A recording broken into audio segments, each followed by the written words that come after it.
You know those random recipes on the back of boxes? Who the heck makes those? I the heck make those. Hello, happy Imani Monday, happy new year, and welcome to Back of the Box, where I go to the supermarket, pick an aisle using a random number generator, and find a box with a recipe on it. And then I make it. Brace yourselves, folks, this episode's a weird one. This is Imani from the future. I've already made half of this recipe. Why am I recording the intro right now, you ask? Well, there was a microphone issue. So I'm gonna show you the microphone issue footage, and I'm gonna let editing bay Imani tell you what's going on, and then I'm gonna come back and guide you through the rest. Hey kids, it's Imani from the editing bay. Has the Lord ever tested you before? Has the Lord ever tested you so hard that you were like, Lord, is this a test or are you just telling me to quit? Well, that's what happened with today's video. For whatever reason, my microphones weren't working. They were on, the lights were on, everything said connected, but no sound was coming out or going in. So I taped the first few steps of this video without a microphone. I also spent the first 2 hours of my editing session unable to locate my B camera footage. This video is also probably coming out on Tuesday. It's been rough. Here I am doing my intro the first time. I'm so cute and light and bright. You see the happiness, the joy in my eyes? It's gonna fade. So the story behind today's recipe is that our aisle number was 6, and that led us to flour, and I discovered that so many brands have recipes on the back of their flour, and it doesn't matter what type of flour it is. It can be coconut flour, almond flour, gluten-free flour. So I was like, hell yeah, let's do it. I really had my pick of the litter, but I decided to go with Publix unbleached white flour. So today we will be making a tomato and herb focaccia. So we're starting by putting some warm water and some yeast in a bowl. I would get you exact measurements so you could make this yourself, but I'm gonna tell you right now, you don't want to. We stirred that up, let them get to know each other, and then we added some olive oil. This recipe has so much olive oil in it. Very expensive, not very demure. Another way that the Lord was testing me was that because I decided to film in the late afternoon, the sun kept moving every like 5 minutes, so my lighting was all over the place. I had my camera on the auto setting and it just kept hopping all over the place, and then when I tried to manually set it, it would only work for like 5 minutes because then the light would shift. That's me showing you the block of light on my chest coming in from the window that I can't fix because the blinds don't go up there. I have no idea what I was yapping about while I was pouring this flour, but I look cute. So in a separate bowl, we've combined flour and kosher salt, and we're gonna add that to our yeasty oil water bit by bit. Really let them get to know each other. Just bang it out. And I do mean bang because look at the seismic activity happening on my kitchen island. Yeah, that was from their procreation. After that mixed for a while, we added 2 tablespoons of oil to a bowl, threw the dough in there, and added 2 more tablespoons of oil. I told you this was expensive. And then we covered that in plastic wrap and let it rise. I started to go on a little tangent about plastic wrap, and then I noticed. Cue the crash app. So yeah, that's what the first half of this process looked like. I'm gonna give you back to the other Imani. What's up, pussycat? Did you miss me? I know you did. Mic check. 1, 2, motherfucking 2. Hello. Called my husband up here. We have no idea what caused the issue. We have no idea how we fixed the issue. It just got fixed. As we were. While the dough is rising, we need to chop 3 tablespoons of basil and 1 tablespoon of rosemary finely. We also need to chop 1 package of sun-dried tomato strips. That's what this recipe called for. 1 3-ounce bag of sliced, smoked, sun-dried tomatoes, which is not usually what I would buy. I would get a jar of them. But I'm following the rules, okay? I'm a rule follower within reason.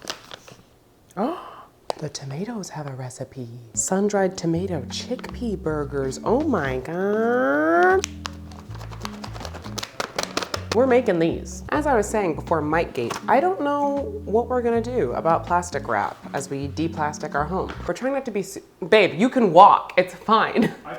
No, I'm looking. Oh, okay.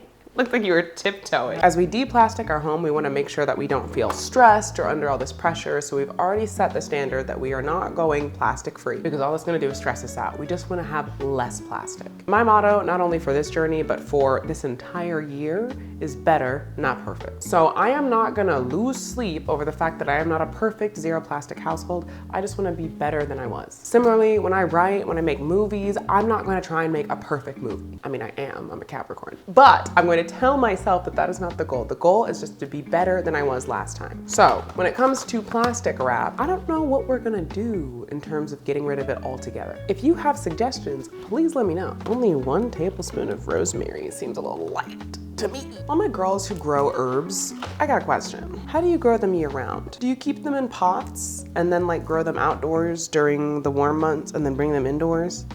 And if so, how do you deal with bugs? Because we have bugs in Georgia. Okay, we have bugs in Georgia. I have brought plants in from the outdoors and I have regretted it. I have regretted it deeply. The basil was on its last legs, so it's behaving differently. It kind of looks and feels a bit more like spinach. Oh, I'm so confused. You know what? No. We're just gonna call that an L. It looks like spinach. It's odd. It's weird and odd and weird. And weird and odd. And that's okay.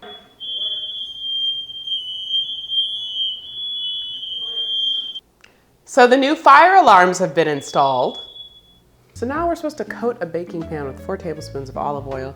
It didn't say what size, so I'm just gonna go with this one. There's so much of it, so much olive oil in this recipe.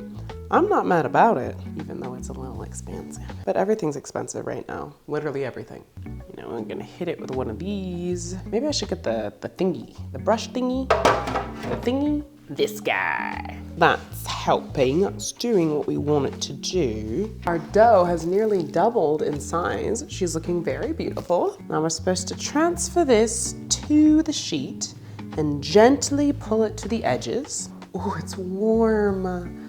Oh, that feels so nice. Oh, that feels so good. Oh, this is nice. I'm enjoying this a lot. Oh, it's like adult slime.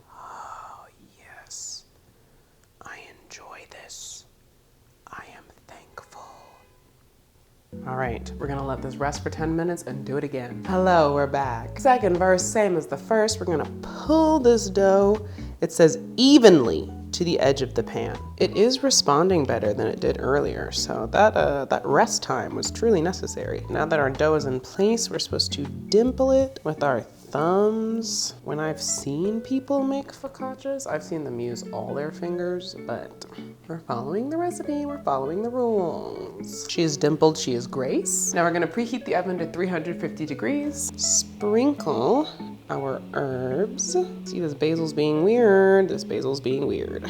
Adding our tomatoes. These are a lot of tomatoes. I don't know if I agree with the tomato quantity. My husband actually cooked with sun-dried tomatoes for the first time the other day, and it was interesting. He didn't know that people don't really like eat them whole, so he left them whole in the dish. And they were like, you know, the really flavorful marinated in oil ones. The sauce for his dish was amazing, but the whole tomatoes, they were a bit much. People's tongues got a little flavor shocked. We have a cup of shredded Asiago cheese. Now I know what you're thinking. In the oven, right? Wrong. She gets to rest again. This dough has taken so many naps. I don't even know what to do at this point. We are supposed to loosely cover it in plastic wrap and let it rest for 20 to 25 minutes until doubled in size. I don't know how much bigger this can get, but we're gonna find out. All right, our kitchen is cold. So once the time was up, it didn't really rise at all. So I added like an extra 15 minutes and stuck it under our fireplace, and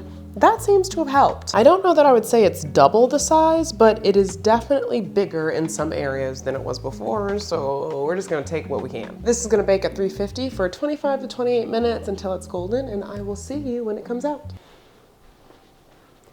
I have bad news. Things were going so well, and now they just aren't. Here's the focaccia. It's pale as hell.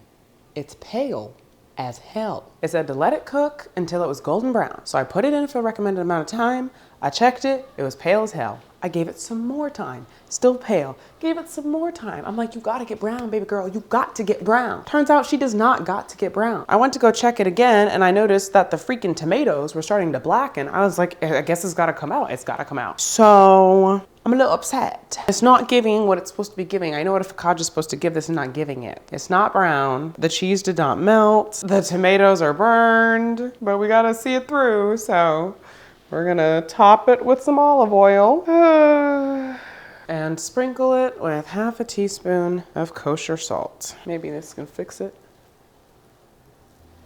No, it still looks terrible. I'm trying not to be a defeatist, right? I'm trying not to be defeated because I'm like, it's still bread, you know, maybe that'll fix it.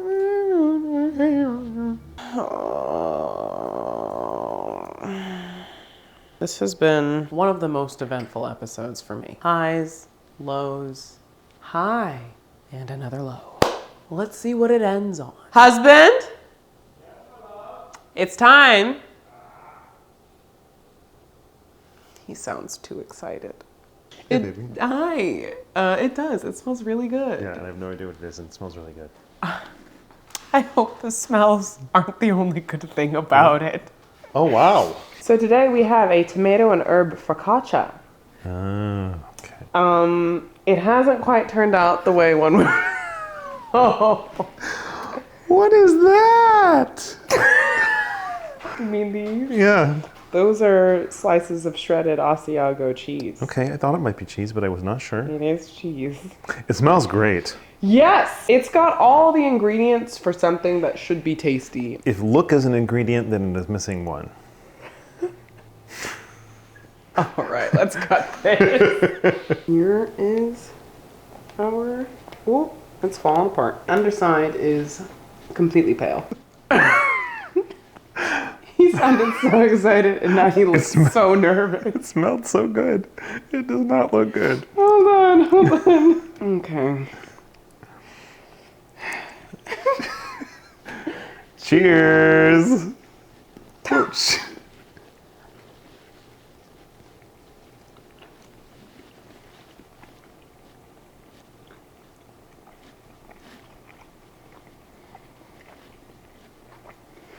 If you did a bite with all the toppings, I think it's fine. I'm still nervous about the bread itself, but the toppings are good. Why are you nervous about the bread? Is it supposed to look this pale? No. Okay, that was my concern. It's fully cooked. It's just not supposed to be pale though. Okay, well, I mean, taste is good so far. The stuff keeps falling off. It's not embedded. Honestly, I think the look is the worst part of it. I think the taste is not bad. As Matt so eloquently put it, it actually tastes good. It's just ugly as sin. It's not cute. It doesn't look good. It doesn't look like what you think when you think focaccia. Probably the driest focaccia I've ever had. But the gag is, it's dry for a focaccia, but it's not like dry bread. I'm not over here like, oh my God. Yeah, don't need a drink of water right afterwards. No, it's great. It's just not what it's supposed to be. I just can't, the cheese didn't melt. The top didn't brown. No, I can imagine this was a stressful bake. It was a stressful bake. I've always wanted to make a focaccia, so that's why I was very excited. Yeah. I've still never made a focaccia, so. You've made pasty puff bread with yummy toppings. Yep, exactly. Well, what do we rate this? Is looks a part of it? I don't remember if I've ever considered that or not in the past. They've almost always gone hand in hand, you know? Like usually when it's been pretty ugly, it's also tasted as much. Right. Similarly, I was wondering, should I be rating this for what it is or what it was supposed to be? Yeah. Because as a focaccia, she gets like a 3. But as just a dish that one has prepared, Yeah. 6 or 7. 6.5. Yeah. Look at us. Thank you so much for hanging out with me today. If you enjoyed this video, make sure you give it a thumbs up, share it with your friends, and hit that subscribe button. It's free. Did you know that? Free! This is free! Oh, God bless America. If you didn't like this video, you probably look like this. And that's fine, you know? When you look like this, you gotta find something to hate on. I'm happy to be that for you. I will see you next week, and until next time, take care.